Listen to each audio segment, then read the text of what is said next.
What's going on?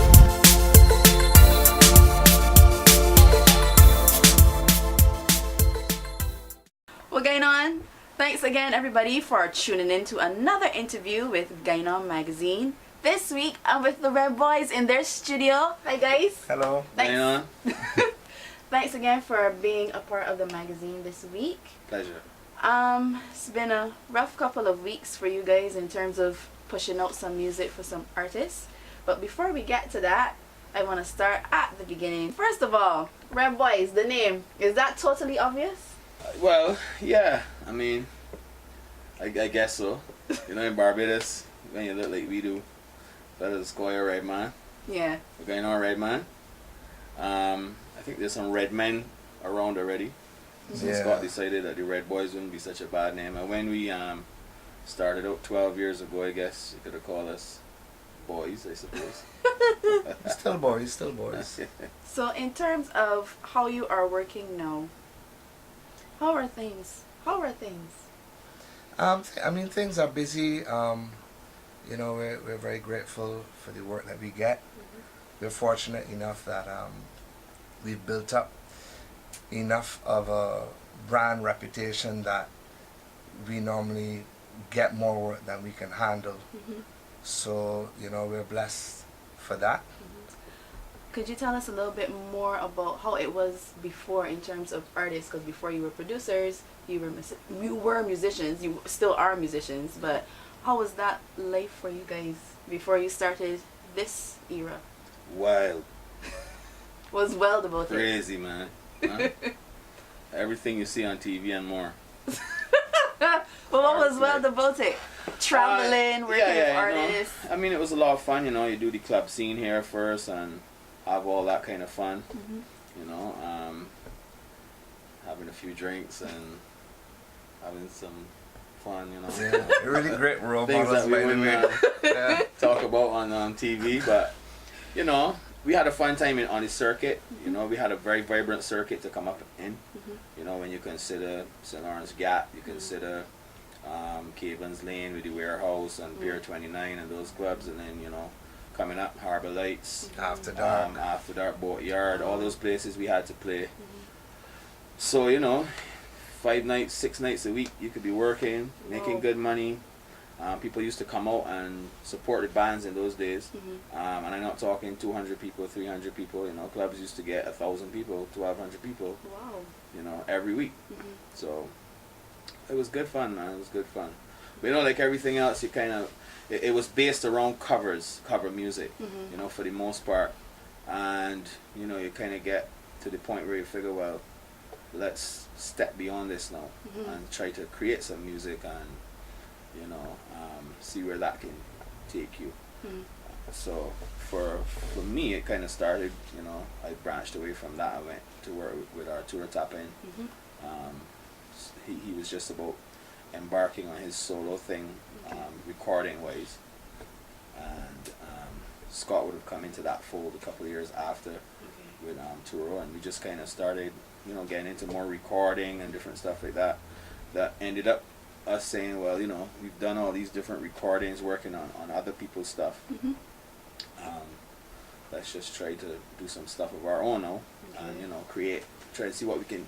We just went into it, let's see what can happen. Let's see what can happen. We went in with no expectations. We just went in to have some fun and say, well, let's try this without having to put too much pressure on ourselves. So, and that kind of worked out pretty well. Oh, in terms of the gap which you've mentioned and having all of these fans coming each week and being a part of this hub, this cultural hub, now to flip it now to today where the gap is literally on its skeleton, like falling apart, like what do you think probably happened in the past couple of decades now in terms of how you were before and now looking on now into the future, seeing how the gap is? Well, I mean, we stepped out of it for a long time, so I'm really not sure what happened there. I really can't say. I don't know. It's a shame, though. It's definitely a shame. I mean, the bands now, I don't envy them at all. You know, it's very difficult to keep it going, to get gigs and all kind of stuff. You know, there's so much hype around the whole DJ thing that I don't quite get it. You know, I way prefer to have a DJ and a band. Okay. You know, you get the whole, you get the different contrasts in the night. You know, we used to really love that. I mean, the band used to come on and play maybe 2 45-minute sets, then the DJ plays. So to me, there are more peaks and valleys in the night. I'm not quite sure why the band thing went the road it went. I really don't know. We weren't in it at the time, so it's hard to say what happened. It would be nice to see it come back. You know, some places, like every time I go to Oystins on a Friday, I look at that big stage and you've got all these people there assembling in the tourist season. Most of them are tourists, and we show them nothing. There's karaoke. We show them nothing. We show them a guy dancing like Michael Jackson and a DJ screaming through a microphone. When we have all these talented people around that they could take, if there's an NCF that's serious about doing stuff and developing stuff, could utilize that space and showcase. You've got the ready-made crowd. So stuff like that. I mean, you got a whole boardwalk with tourists walking up and down. There's nothing happening. Yeah, I don't know. I don't know where it went wrong. Okay, so you've just spoken about how great it is to have DJs and live bands collaborating together on nights for people to come and view music and have a really good time. However, there are those who might not believe as such and might think that you might not need those artists. The DJs might be the forefront man. All the people got to do is just come inside the club, listen to the DJ, go up on the floor, walk up stage and get on band and go home. Like, do you really see that? Do you believe that? I don't. Not at all. I mean, if you have a good band and a good lineup of artists live, to me, that's the ultimate. And that's always been my position on it. And no disrespect to DJs, you know, everybody, we need the DJs to push the music and do that. We respect them for that. But when it comes to a live performance, I'm talking about with a good band, with a good cast of artists. You know, you're dealing with the standard of it. To me, nothing beats that. The whole track thing, I'm not a big fan of that. Really. I mean, to me, it's pretty lukewarm. You know, the whole coming on and singing to a track. I'm not a huge fan of that. You know, I know it's a big thing, and you know, it's a cheap way to do stuff, but I'm not really a huge fan of it. I appreciate that.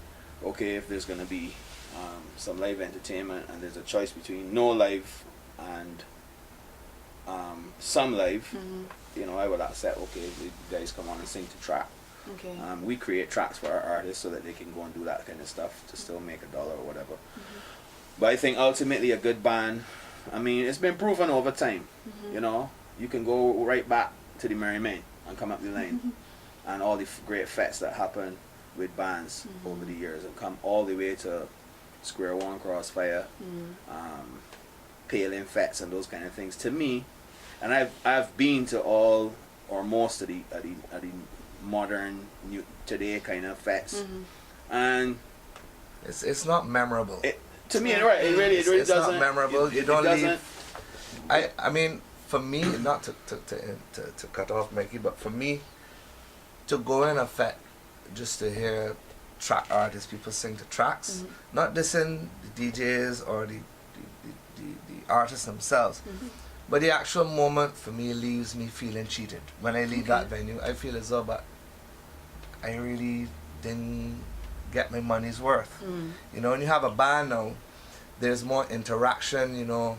Connectivity. There's more of a connect, and it's a show, man. Yeah, the DJ thing, to me, singing to track is very sterile. That is something that was really developed for what it says, TV track. That's why it's called a TV track. Was really developed for people to use it as a promotional tool. Right? But there comes a point in time where, you know, to hear someone go up and, you know, they say low, the DJ turns the music down, you know, then they pull it up. And, you know, to me, I mean, as a musician and as a party goer from, you know, from the 90s, where I witnessed many bands and great bands with, you know, we had musicians like Nicholas, Branca, and Artur that actually played in bands. I mean, you had some great musicians playing. I feel cheated. Maybe the younger generation who haven't had a chance to see some of these bands, maybe they don't know about it. But, you know, for me, I feel cheated. I think too, you've got people putting in effort to try and put bands together, and they should be utilized. You know, you've got Lead Pipe and Stardust. I think they have a banner. You've got Alliance with Kurt Brown and Mikey and them. Then you've got Bubba's band. With what used to be Soca Cartel, I think. You know, so it's not that you don't have the bands to back the artists. You know, so I think to me, to go out, I would rather see a show somewhere in there. You know, in between all the other stuff, all the DJ stuff. Let's put on a show. If you got 4 or 5 artists, you know, bring a band. Do you think it could be a sign of the times? Because on Barbados on the Water, I saw a clip with Arturo playing alongside with DJ Puffy, and they had dancers. So that combination of a live performer was there. Puffy does his own thing, which is still a live performance because he's there, he goes and he actually interacts with the crowd, which is something which is really cool about Puffy, instead of just standing there and playing music. I actually did a gig All Year's Night last year where they had a DJ from England and a saxophone player. Okay. Down at Lone Star on the West Coast. No, I have no problem with all that, you know. I mean, there's room for all of that stuff. I'm just saying I prefer to see, when you got artists coming up and singing, a band. A good band too. You know, kicking it. And, you know, all this stuff, well, low, pull up, all that. I mean, come on, man. This sign of the times thing is something that, I mean, artists are supposed to dictate. Not to necessarily be dictated to and say, oh, this is the sign of the time, so just leave it so. Nah, you got to stand up and change it. You know, say something and change it. But it's up to them, and we all know how it is in Barbados. Nobody wants to stand up and say anything about anything. Have you seen any really remarkable artists in this time that you've been working that you'd be like, oh wow, this person is going to go really far, like really, really make a stamp or a mark in their music? Yeah, I mean, there's definitely a lot of talent out there. I think what's really lacking is the guidance, and I think a lot of artists are misguided in terms of what to do. And I mean, I said this probably about 2 years back at a Honey Jams panel, and they had this guy that, you know, says he's a rapper. Okay. And, you know, after whatever, you know, we spoke, and he says, what advice do you have for me as a Bajan rapper? I told him, you want to be a rapper? He said, yeah, I want to be a rapper. I said, go to the US. Okay. You're not going to make it in Barbados as a rapper. Let's be real. I mean, a perfect example is Marvey, right? Okay. Marvey has been performing R&B for years. He did the whole reggae tip.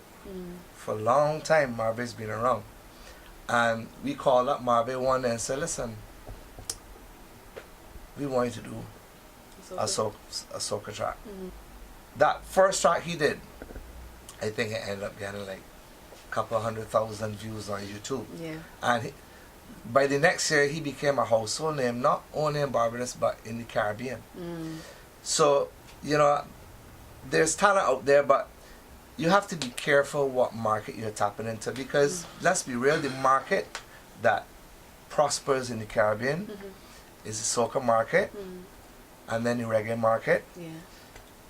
Reggae, most of the time you have to be from Jamaica. Right? Because a lot of people don't really see you as a genuine reggae artist if you're not from Jamaica. There are a few that slip through the cracks, you know, the Collie Buds and, you know, some of these other people, but there's a lot of talent here, and I'm just saying, you know, like this guy, Alex Mills. Talented guy. He went to Australia. And I think that's a good move. You know, if you're a rock singer, you got to go to New York. You got to go to where rock is. The unfortunate thing about that, though, is that I do believe I could share that sentiment to a point, but at the same time, I think that if we don't support any of the other genres in Barbados, we'll never know. And I would prefer to be able to say, you know what, you guys have gotten so much support here, and I'm talking about artists that do all different kinds of stuff, right? You've gotten so much support here, and you know what, it's just not working. But we can't say that, because they don't get the support. So, and if they don't get the support on radio, on, you know, very few, you know, you'll have your little niche where an artist that's different might have 50 people that like them. Yeah. Right? That's not gonna cut it. But if you make them make people more aware and give people a little more support, especially on radio, I mean, people that I call soca the great big mama bear that stands there with her arms open to welcome all of these people that have been trying all these other things and just not getting anywhere because nobody really cares. Nobody gives a. Well, you know what I mean? So everybody runs to the soca, but how about if we gave those artists a shot, more of a chance? For instance, the same oysters that we are there wasting. Yes. You know, let people see them. You never know. You get one of these guys, like let's say, somebody along the lines of Simon Pipe or whatever, goes up to oysters in front of 1,500 tourists. You don't know who's there is in that crowd, and goes up there just doing his thing. You've given him the platform to perform for these people that we don't have in Barbados anymore. We don't have those platforms anymore. But you have it there, and there's a stage, a nice stage, a big one. You can set it up properly. You never know what can happen right there and then from that one little opportunity to be heard right here at home without having to buy a plane ticket, without having to spend money that you don't have and go to the bank and borrow money that you can't pay back and all that kind of stuff. So, well, it's easy to say, yeah, just go to New York or go to Jamaica if you want to be a reggae, or you go here or go there. Yes, okay, I understand. But if we don't give them the support here at all, we'll never know. We will never really know what you can do from here. I mean, Mikey's right for what he's saying, but it has to change. As it stands now, your shot is very, very. Yeah, it's a shot in the dark. I commend people like you guys for doing what you're doing and trying to highlight people. I noticed you were highlighting Tef and different people. These guys have been around for a long time and trained for a long time, and they can't imagine how frustrated they must get at times. You know, just when they see soca time come around, everybody getting all this airplay and all this thing from August, Tuesday, and it done. I And think for the most part, that is Bajan music done until little independence when they can play some old tunes. Yeah. And that's it. That's it. Done. I think that I mean it's not only here it happens in Trinidad too, because I mean we work with a lot of artists down there, and for the time Ash Wednesday hits, which is the day after Carnival, they're going back into the dance hall and the alkaline and all these kind of things. So it's not only Barbados, it's more of a Caribbean mindset. But it has to change, and you know, we're talking about the economy and the times now and foreign exchange and all these kind of things. But people don't realize the hundreds of thousands of US dollars that leave this country, that COSCAP has to pay BMI and these people for playing American music here, right? So, you know, if we're really serious about it, it has to happen at all different levels, right? More support has to be given to the artists, you know.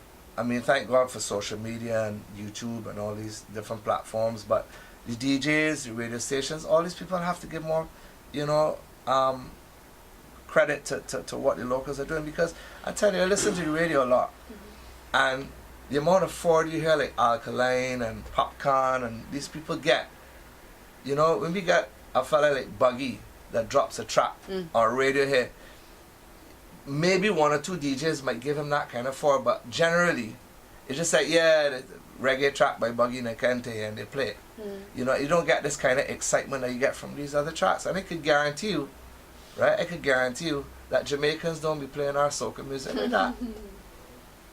You know what I'm saying? So it has to be something that we deal with across the board, because not everybody's a soca artist, but as Mikey said, it's a great mama bear, and it will welcome anybody, and it's not really age specific. So you might have somebody that might have been doing R&B for 20 years and never made it, and at 40 decide that they're gonna do a soca track, and then all of a sudden they're touring all these different places. Mama bear says, come.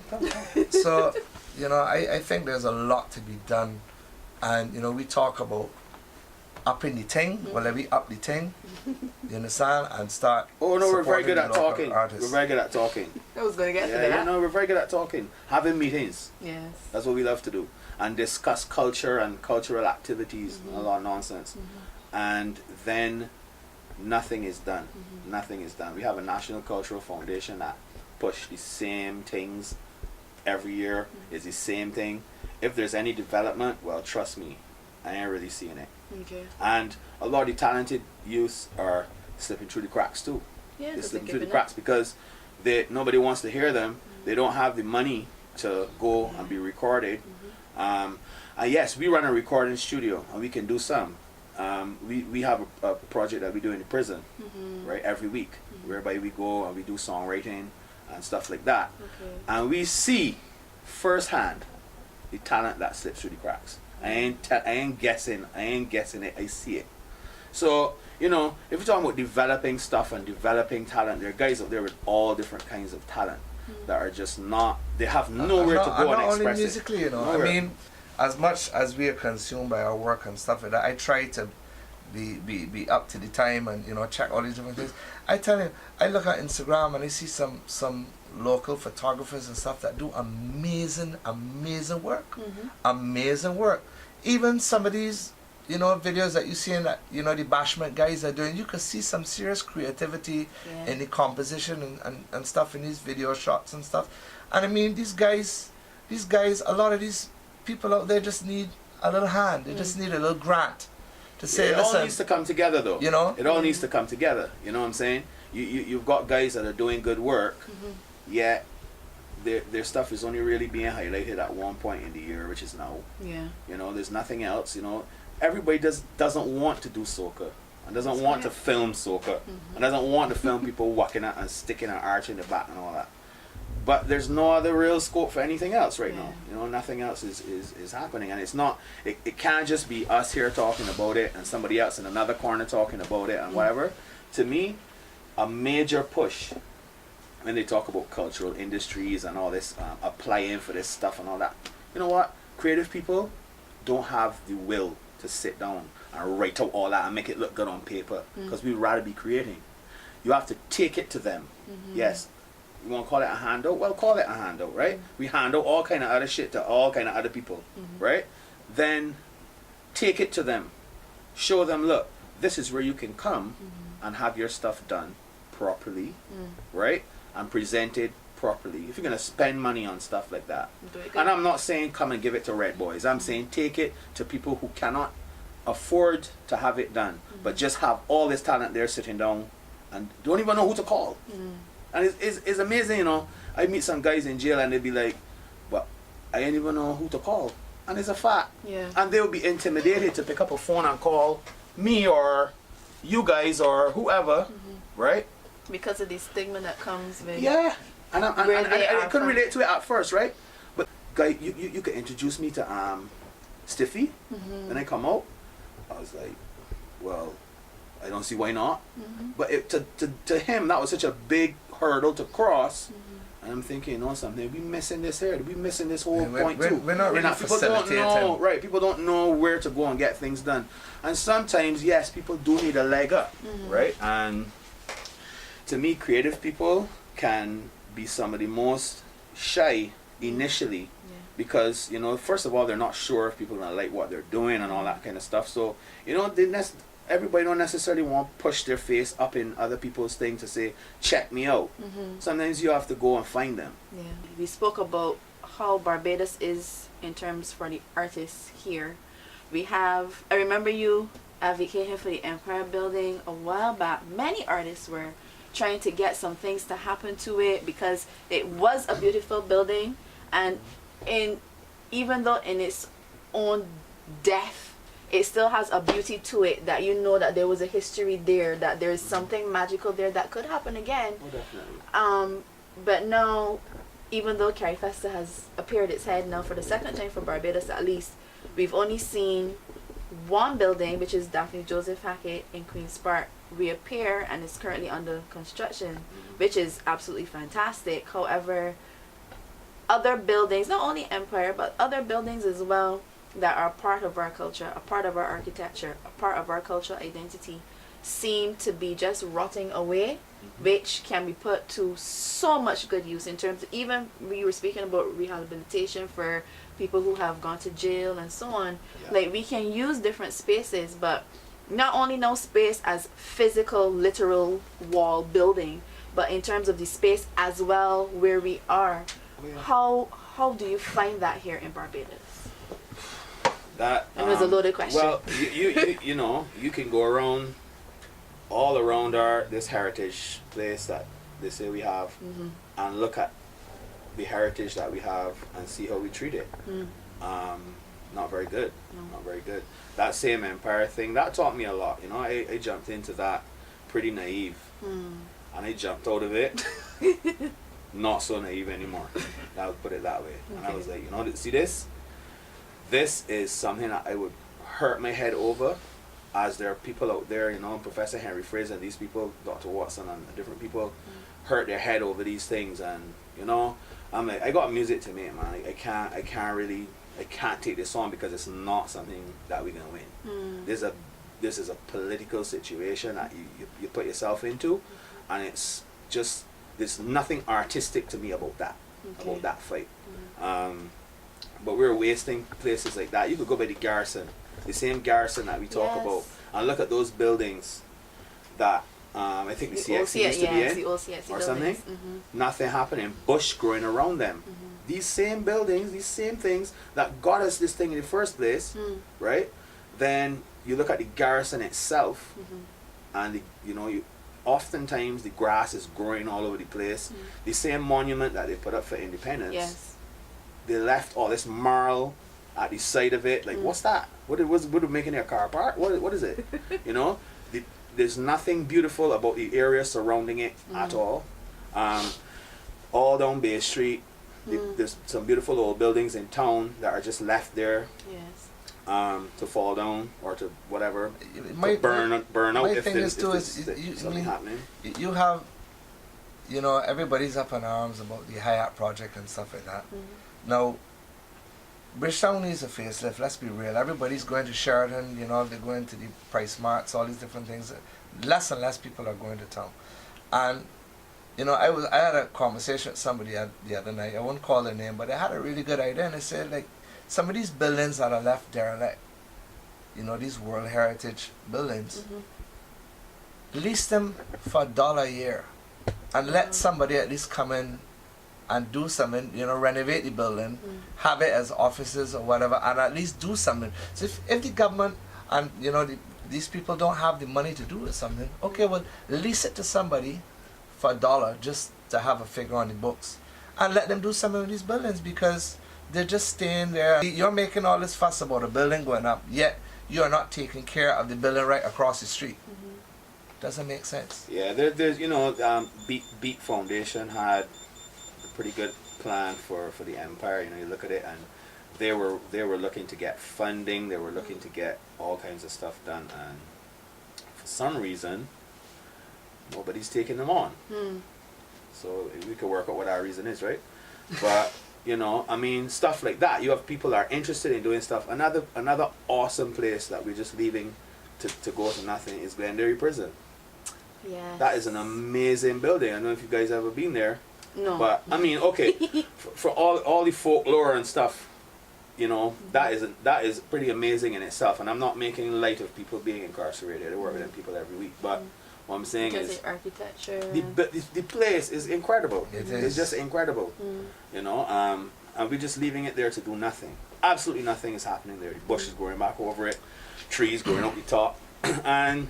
But they had I believe they had 2 days of opening it to the public for tours, and both days I believe people had to get turned back because so many people wanted to see this building. We don't utilize the stuff that we have, and like Scott was saying, what's the problem with opening up these places for entrepreneurs to come and try something? It's better than just leaving it to fall down. When you can actually encourage people to utilize places like that to do stuff. You go to, I mean, I haven't been to a lot of these places, but you know, some places you know, I've been to in London, Germany, and some other countries, New York, you know, artsy parts of the cities and stuff like that. You actually see these murals on the wall and you know, paintings and 3D art and all these kind of things. That is wonderful. And we know, as you know, this whole being parochial minded and you know, we see that as graffiti. Yeah. You know, why the people mark up the thing so. You know, and I think that we need if we want to be an island where people want to visit, and we gotta get better with our culture, man. I agree. We have to step up. You know, we live in a society where nobody really stands up and says anything much beyond a week. So the mentality is this: it will pass, it will blow over. That's why I love a guy like David Comichon, Mr. Comichon, we call him, because say what you like, he stands up for his stuff. And he does not quit. No. He might go quiet. He might get disappointed at times, I'm sure, but he doesn't quit. And you know, maybe if we had a few more people like that, we would get stuff done because we don't quit. Because everybody, if I think you hounding me down, but I know you only hounding me down for a week, I can take it. Like you said, man, after a week, this can be done. Yeah. And then move on to something else. So then you're not really gonna worry about it too much, right?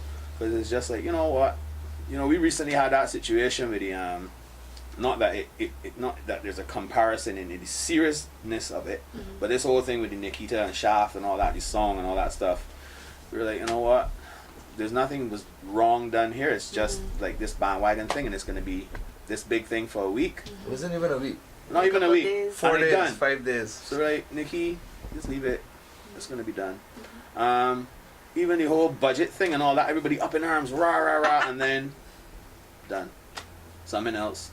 You know what I mean? Yeah. So we don't really.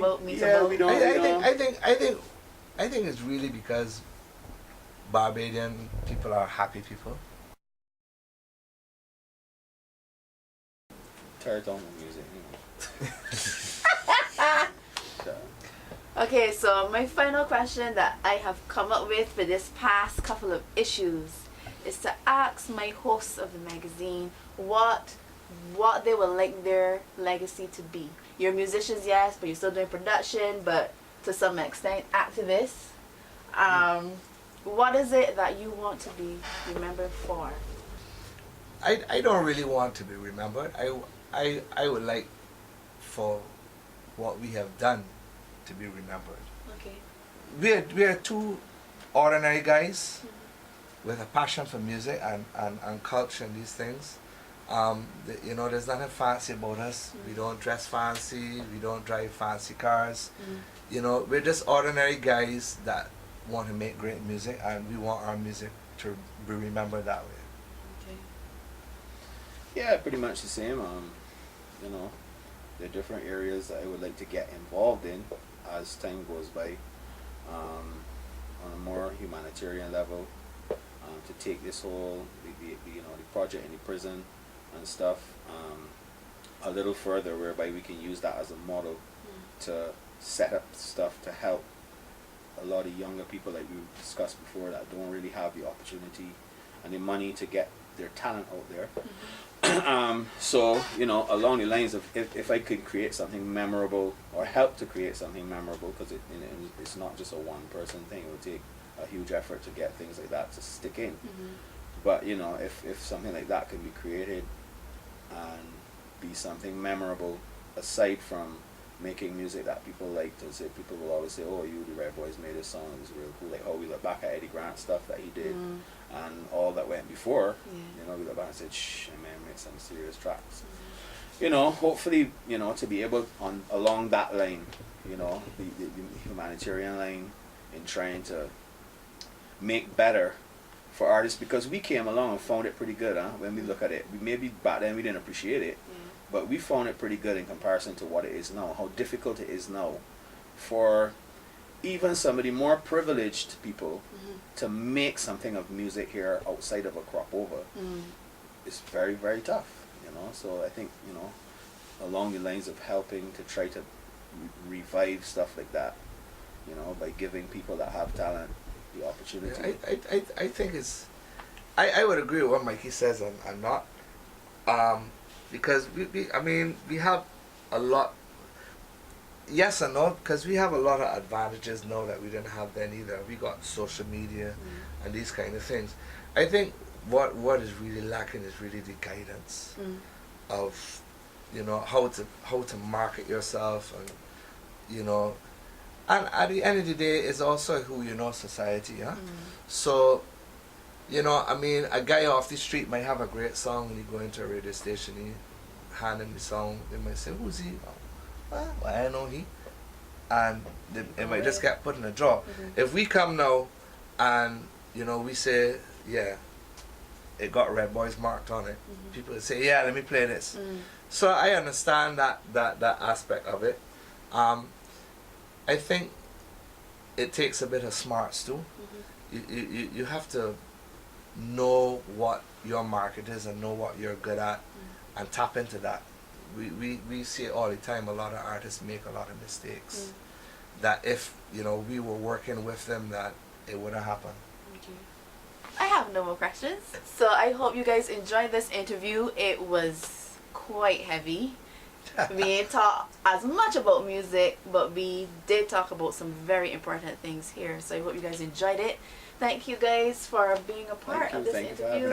Thank you, GineOn. We'll see you. GineOn. Yeah, man. We'll see you somewhere, sometime, very, very soon.